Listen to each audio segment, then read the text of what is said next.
Baik, bismillahirrahmanirrahim. Materi hari ini terkait dengan penerapan kaidah usul fikih dalam penafsiran Al-Quran. Materi ini penting untuk kita ketahui sehingga kita nanti bisa menyimpulkan apa titik temu antara usul fikih dengan tafsir, itulah kira-kira itu.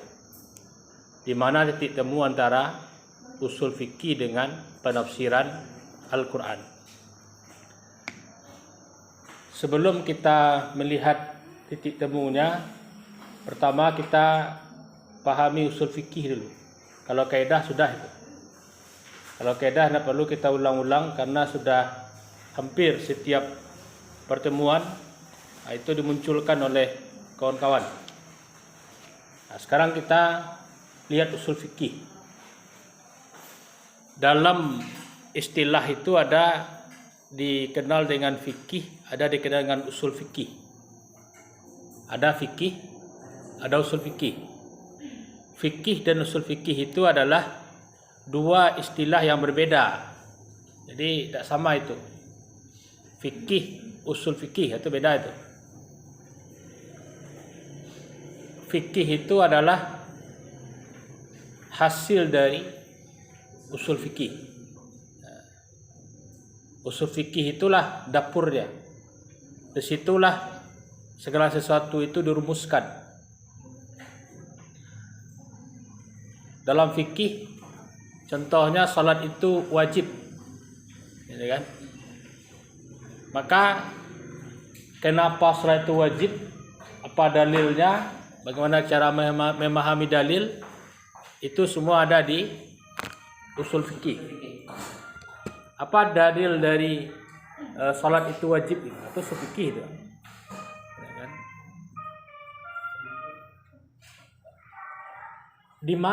Kalau kita misalkan pahami usul itu adalah sebagai pondasi dari hukum. Sehingga dalam bahasa usul di situ bisa kita pahami bahwa usul itu adalah pondasi. Jadi kalau coba pahami secara sederhana, usul fikih itu adalah pondasi dari fikih. Satu. Yang kedua, di mana titik temu antara usul fikih dengan tafsir? Dalam menetapkan hukum ada dalil yang mesti diikuti oleh para ulama.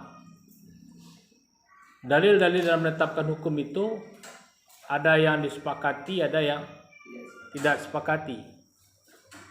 Ada juga yang mengistilahkan ada sumber hukum, ada dalil hukum. Ada juga membedakan seperti itu. Mana yang sumber hukum dan mana yang dalil hukum. Ada juga mengatakan sama saja, sumber dan dalil sama. Kalau kita bedakan, maka sumber hukum itu dua, Al-Quran dan Sunnah. Kalau dibedakan ya. Yang lain itu adalah metode ijtihad. Ada kita kenal istilahnya misalkan apa? Qiyas, ijma, qiyas, gitu kan? Itu metode dalam menentukan hukum atau dalam menetapkan hukum. Metode. Tapi kalau sumber hukum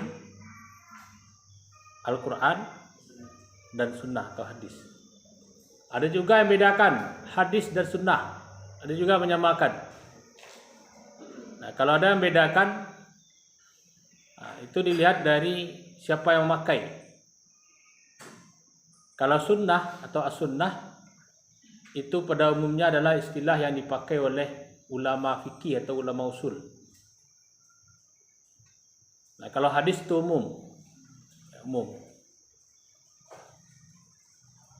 Itu kira-kira. terkait dengan usul fikih.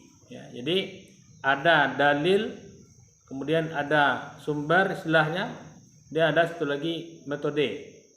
Ya, ada juga menggabungkan saja, sehingga ada yang disepakati dan ada yang tidak disepakati. Ada muttafaq alaih dan ada yang mukhtalaf alaih.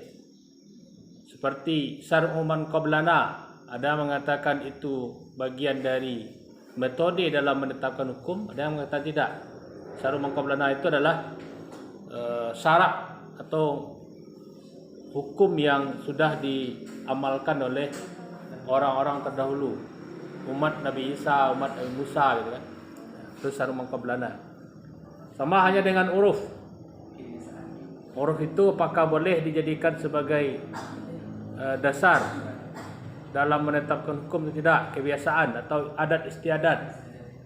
Kalau Imam Malik, dia katakan bahwa uruf ahlu Madinah itu adalah hukum, itu adalah syarak. Ada lagi istihsan, banyak lagi kan.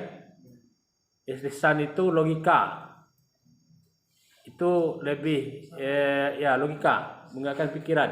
Itu Imam Hanafi. Hanafiyah itu memang banyak memakai logika. Baginya apa yang sudah dianggap baik oleh akal, maka itu termasuk sesuatu yang boleh dijadikan sebagai dasar untuk hukum. Man istahsana faqad syara'a, kata Imam Syafi'i. Orang yang menganggap satu itu baik, maka dia telah menetapkan sebuah hukum. Itu dasarnya apa itu? Akal. Dibantah oleh Imam Syafi'i. Tak mungkin akal itu bisa menentukan baik dan buruk. Karena akal itu bisa saja dipengaruhi oleh banyak faktor. Tapi itulah kira-kira bentuk masadir atau dasar dalam penetapan hukum Islam. Nah, kalau kita lihat di mana titik temu antara usul fikih dengan penafsiran? Yang pertama tadi, bahwa Al-Quran adalah salah satu sumber dalam penetapan hukum.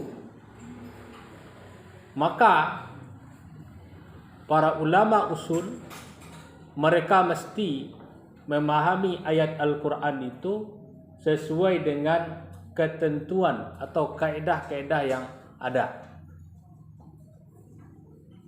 Berarti seorang ulama usul, dia mesti paham ilmu tafsir dan dia mesti paham kaedah-kaedah dalam penafsiran Al-Quran.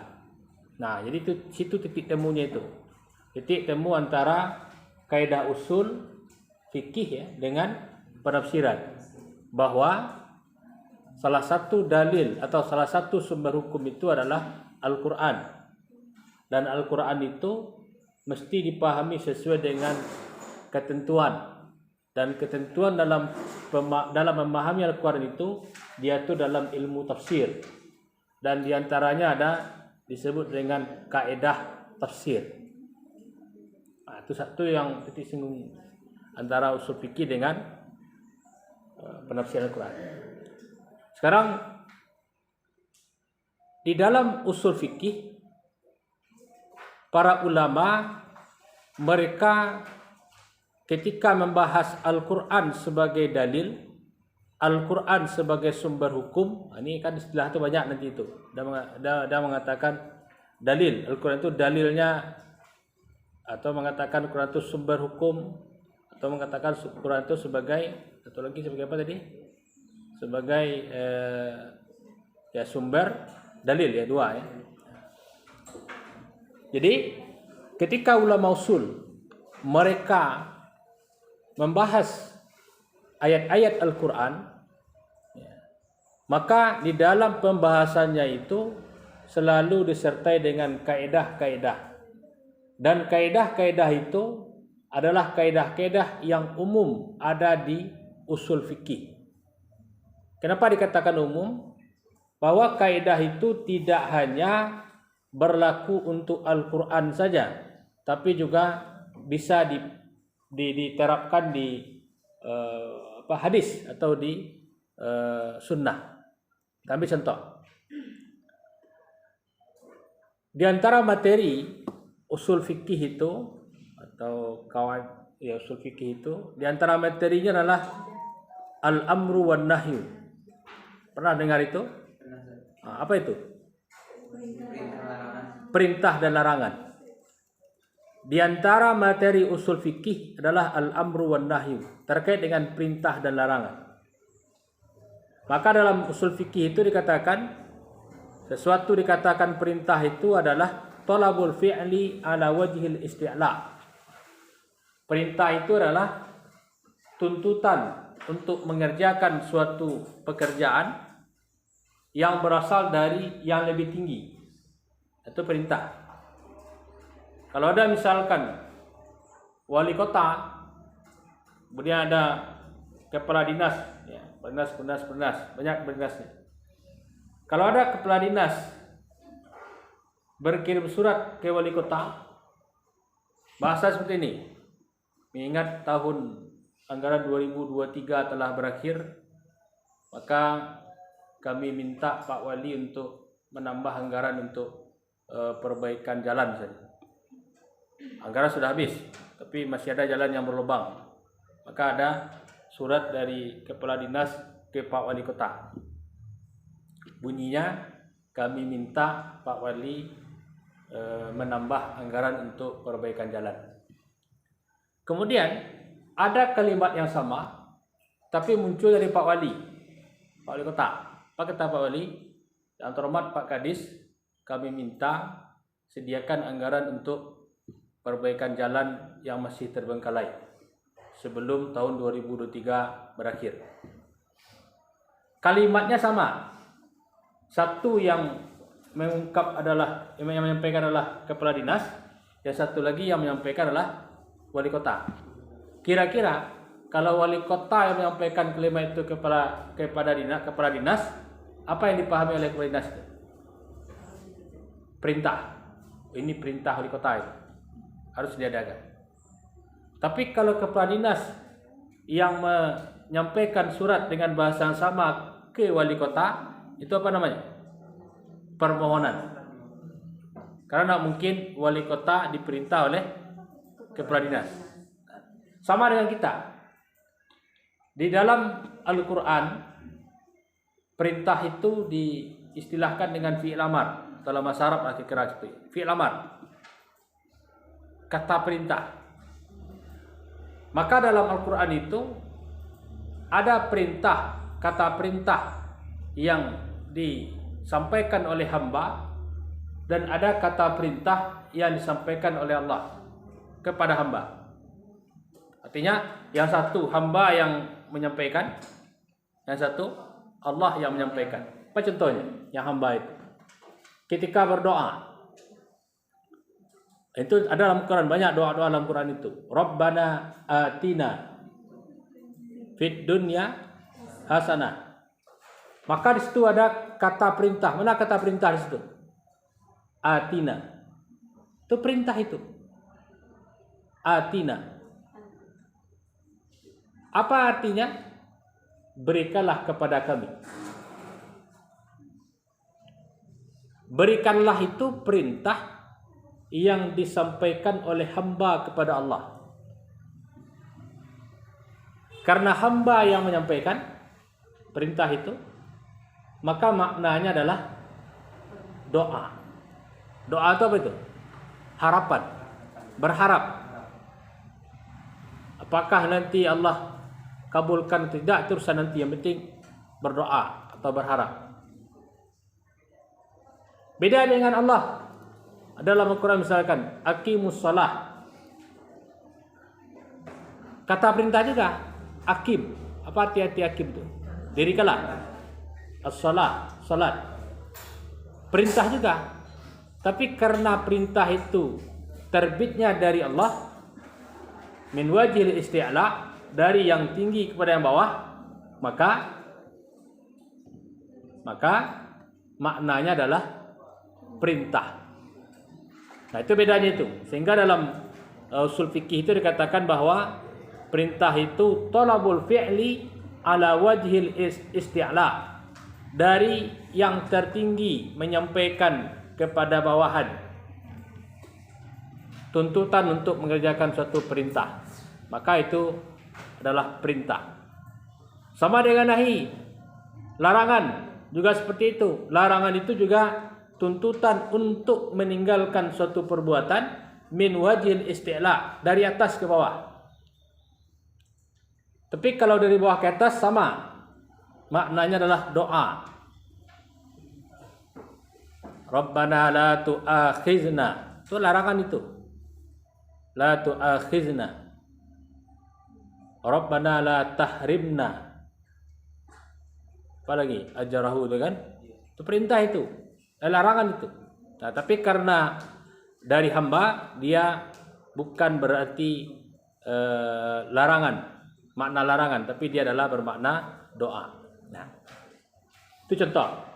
Kemudian, apa kaidah yang dirumuskan oleh para usuliyin terkait dengan amar dan nahi?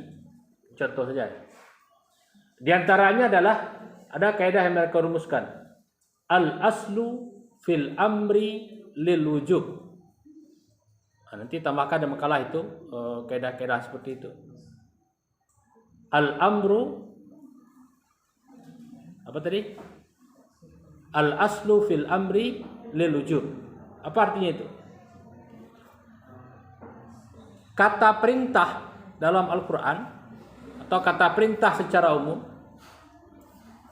makna asalnya adalah menunjukkan wajib. Itu kaidah umum itu. Kaidah umumnya apa? Setiap ada kata perintah, maka hukumnya atau maknanya menghendaki wajib. Itu kaidah. Apakah kaidah itu berlaku di dalam Al-Quran? Jawabannya berlaku. Karena Al-Quran merupakan salah satu dalil yang dipakai oleh ulama usul dalam menetapkan hukum.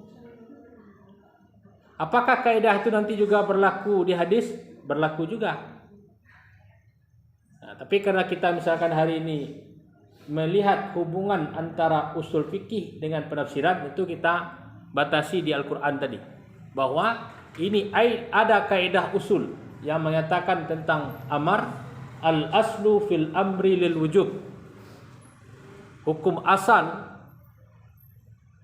dari perintah itu menghendaki wajib.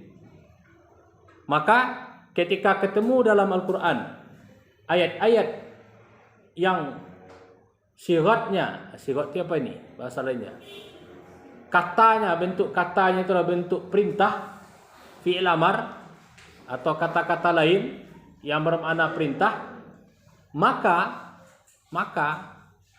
makna yang dikandung dari ayat itu, dari hadis itu adalah makna wajib. Nah, seperti tadi kan, waqimus shalah, wajib salat itu. Tapi pertanyaan, apakah seluruh perintah itu maknanya wajib? Ternyata tidak. Maka kaidah itu di belakang ditambah oleh para ulama usul. Apa tambahannya? Illa madalla alaihi dalil. Kecuali ada dalil lain yang mana dalil lain itu menghilangkan kewajiban yang terkandung dalam kata perintah itu. Nah, itu kira-kira dalil contohnya itu. Sehingga dalam Al-Quran itu ketika ada bertemu kata perintah, maka makna pertama itu apa tadi? Wajib. Kecuali ada dalil lain, atau ada kaidah lain, atau ada qarinah lain, atau ada alasan lain, sehingga yang tadinya makna asalnya wajib bisa berubah ke hukum yang lain. Apa contohnya? Kulu wasrabu. Kulu itu juga perintah itu. Israbu itu juga perintah. Ada kulu wasrabu. Bahasa kitanya apa itu? Makanlah kamu, minumlah kamu. Perintah. Maka kalau kita pakai kaidah tadi, al-aslu fil amri lil wujub. Setiap perintah maknanya wajib. Maka apa kesimpulannya itu? Makan, minum itu adalah urusan wajib. Wajib hukumnya. Kalau ada orang tidak makan dalam hari itu, dia berdosa. Kalau ada orang tidak minum dalam hari itu, dia berdosa. Karena makan dan minum adalah wajib. Itu kalau dipahami dari kaidah yang pertama tadi. Makanya ada di belakang, illa madalla ala dalil. Kecuali ada dalil lain yang menghilangkan kewajiban yang terkandung dalam ayat itu. Apa dalilnya? Dalil itu tidak mesti dalil nakli. Maka dalilnya dua kan? Ada dalil nakli, ada dalil akli. Kalau dalil nakli itu apa? Al-Quran, hadis. Itu dalil nakli. Ada dalil akli, dalilul akli, akal. Ini akal bisa didalil. Ya.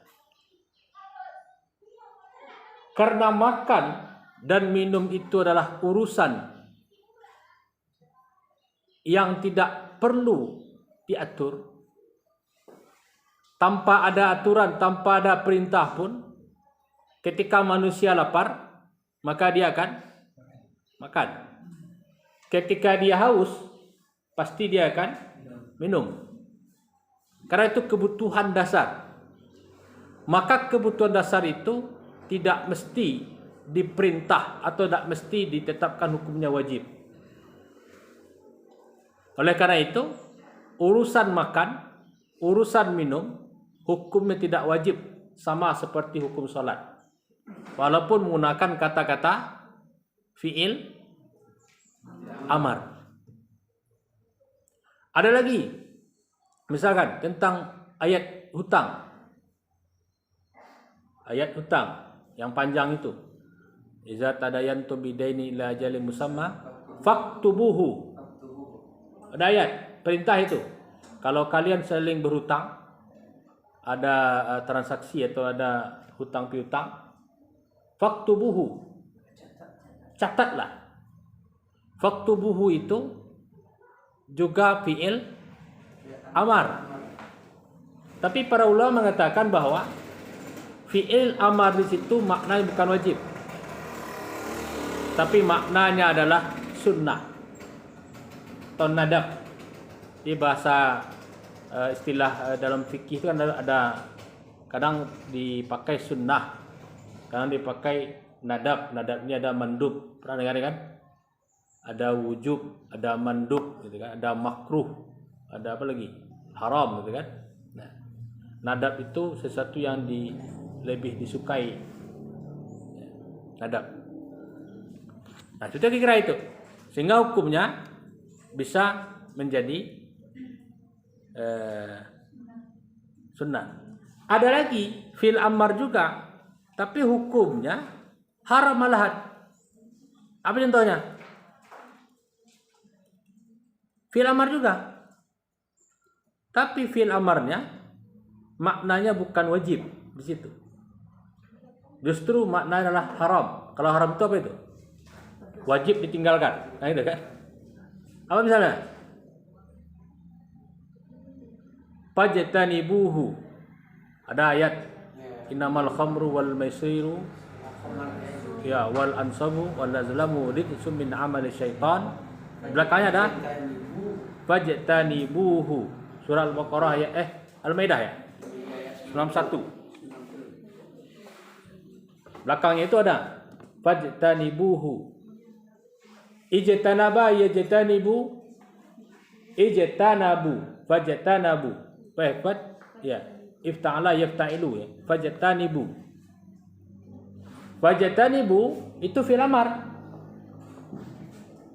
Tak cocok dipakai kaidah tadi. Karena fajtanibu itu maknanya apa? Tinggalkanlah. Kalau tinggalkanlah itu bukan tuntutan untuk mengerjakan. Kalau tadi dalam usul fikih tersebutkan sesuatu dikatakan perintah apa tadi? Tolabul fi'li. Tuntutan untuk mengerjakan. tuntutan untuk mengerjakan. Nah, sekarang ada tuntutan juga. Tapi tuntutannya ternyata maknanya bukan mengerjakan, tapi justru meninggalkan. Fajtanibuhu, maka jauhilah. Nah, oleh karena itu kata fajtanibuhu maknanya adalah haram. Wajib meninggalkan, haram. Wajib meninggalkan itu sama dengan haram. Karena haram itu mesti dan wajib ditinggalkan. Jadi itu diantara contoh ya terkait dengan amar. Itu juga nahi, juga seperti itu. Amar, nahi sama. Karena kedua-duanya itu sejalan. Ketika ada amar, di situ ada nahi. Tinggal lagi persoalan, amar nahi ini harus segera dikerjakan atau gimana? Tapi sudah ya, kalau dari bawah memakai kata perintah itu doa, harapan ya. Nah, sekarang muncul lagi persoalan, apakah perintah atau larangan itu mesti segera dikerjakan, atau boleh dikerjakannya itu dalam waktu yang diundur?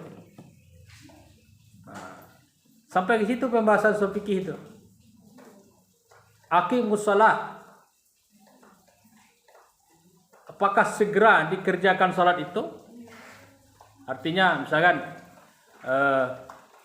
waktu zuhur sekarang 12:20 misalkan. Ketika jam 12:20 itu segera dikerjakan salat langsung, atau boleh tarakhi? Boleh salat itu ada hujan ya, ada helm. Ya.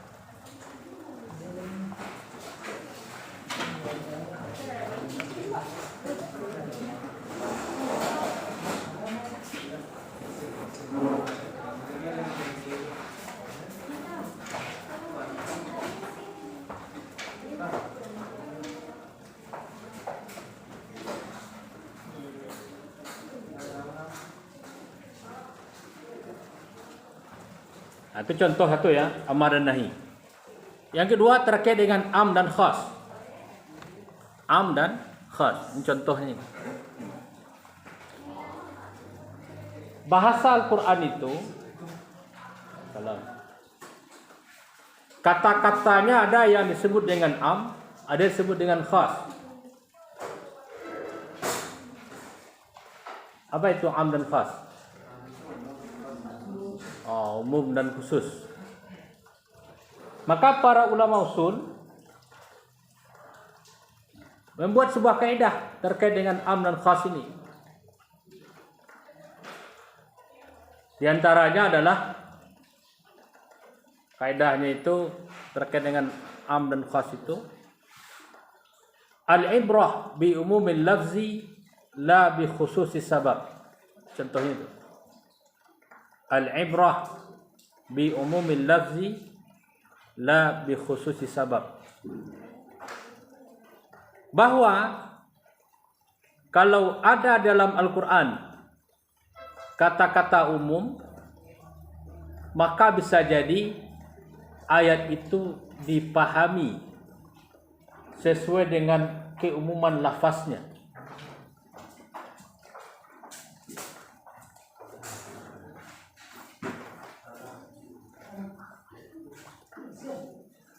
Dan ada juga kata-kata dalam kata-kata dalam Al-Quran itu justru dipahami karena taksisnya.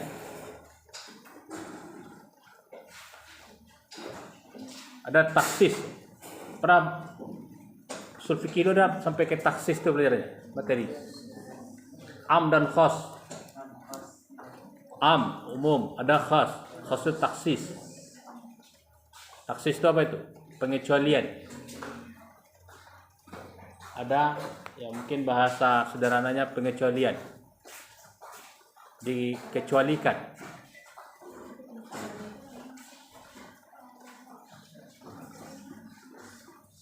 Ada ayat-ayat itu yang dipahami dari lafaz yang umum saja, ada juga dipahami dari taksisnya. Nah, kita ambil contoh.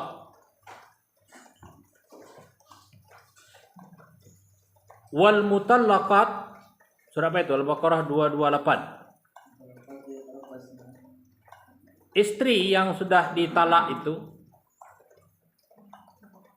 maka masa iddahnya adalah salasah quru', 3 kali quru'. 3 kali quru', itu iddahnya.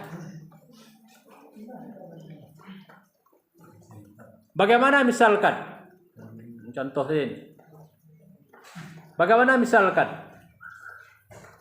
Kalau seandainya wanita yang ditalak itu dalam keadaan hamil,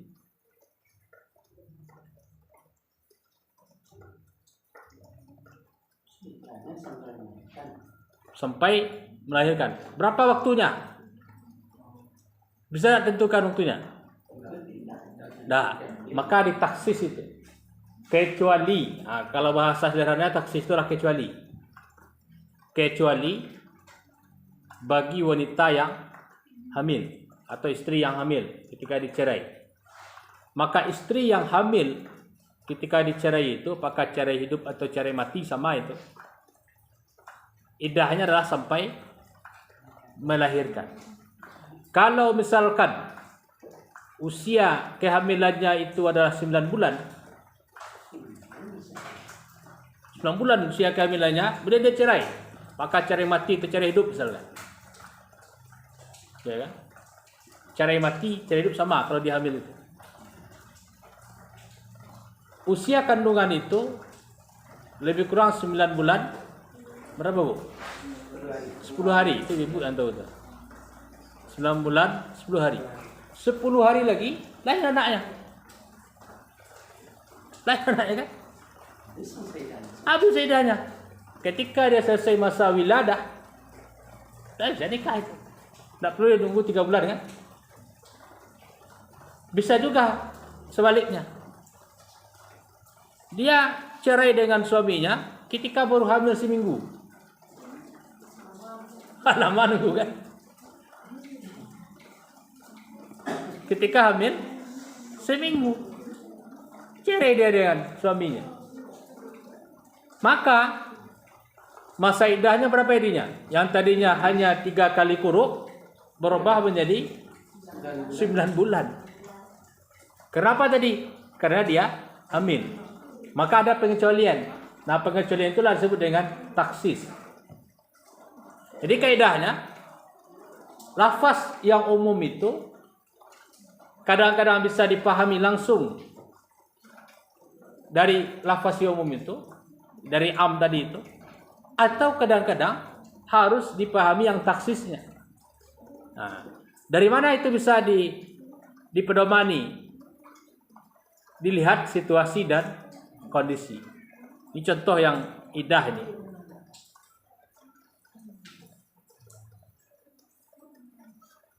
Itu Al-Quran dan Al-Quran itu. Bisa jadi nanti dengan hadis. Apa contohnya? Dalam Al-Quran itu Allah katakan dalam surat An-Nisa ayat 11. Yusikumullah fi awladikum lizakari mislu hazil unsayain. Allah berwasiat kepadamu bahwa bagi anak laki-laki dia mendapatkan 2 kali anak perempuan. Ini masalah apa itu? Harta warisan. Artinya apa? Anak berhak mendapat harta warisan dari orang tua. Itu lafaz umum itu. Am itu. Setiap anak dapat. Setiap anak dapat. Ketika orang tua meninggal, ayah atau ibu. Sekarang ada persoalan. Persoalannya adalah ternyata anak ini murtad. Di usia 20 tahun atau 30 tahun atau 25 tahun misalkan, dia nikah dengan orang non-muslim. Karena dia tidak mau dilerai, yang perempuan non-muslim tidak mau juga masuk Islam. Akhirnya dia mengalah. Dia mengikuti agama calon istrinya. Kalau dalam bahasa agama kita itu disebut dengan apa? Murtad. Atau kafir dia. Karena dia kafir itu, masih berhakkah dia itu menerima atau mendapat warisan dari ayahnya yang meninggal ketika nanti ayah meninggal? Tidak. Karena ada hadis. La yarisul kafirul muslim. Atau sebaliknya. La yarisul muslimul kafir. Walal kafirul muslim. Orang muslim tidak bisa menjadi ahli waris dari orang kafir. Atau sebaliknya, orang kafir tidak bisa menjadi ahli waris dari sebaliknya seperti itu. Atau lain cerita. Ini masalah warisan dulu. Kalau di negara kita ada nama wasiat wajibah, atau lain cerita gitu. Intinya adalah bahwa anak yang tadinya mesti dapat harta warisan dari orang tua yang meninggal karena kasus dia itu kafir atau murtad dalam bahasa kitanya, akhirnya dia terhalang untuk mendapatkan harta warisan. Berarti namanya apa tadi? Taksis.